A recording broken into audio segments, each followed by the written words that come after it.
All right, today we're taking a look at this issue of Planet Stories. Nice little pulp from November 1952.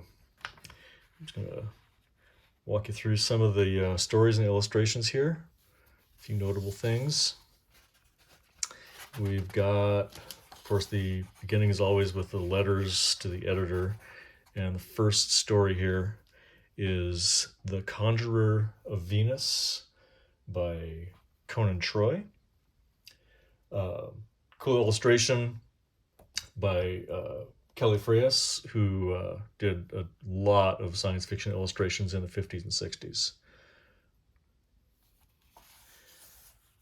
And we've also got The Rhizoid Kill by Jack Bradley. This illustration on that story is uncredited. Move on, we get The Luminous Blonde by Hayden Howard. And this is another illustration by Freias. The futuristic stewardess there. Luminous Blonde. And then we get As It Was by Paul Payne. Uncredited artwork on this one.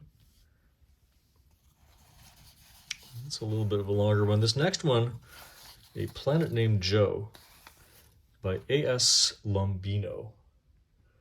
Right? Artwork is uncredited on this one as well, but S.A. Lombino, interestingly enough, is the real name of a writer who more often went by Evan Hunter during this time period. He wrote mysteries, and he wrote the novel that Blackboard Jungle was based on, the film from the late 50s, early 50s, I guess, and apparently also wrote the screenplay for The Birds, which is kind of cool. After we get a guy named Joe, we've got Captain Chaos by D. Allen Morrissey. Interior artwork is by someone named J.S. Pike, who I do not know. And then we've also got this major story in the issue, Shannock the Last by Lee Brackett. And the artwork on this one is by Ed M. Schwiller, who was also another major pulp artist of the 50s and 60s. I've seen a lot of M. Schwiller's work on book covers. And Lee Brackett is also noted, or most noteworthy, these days anyway, as one of the co-writers for the screenplay on The Empire Strikes Back. So that's a kind of a cool thing to have in this issue.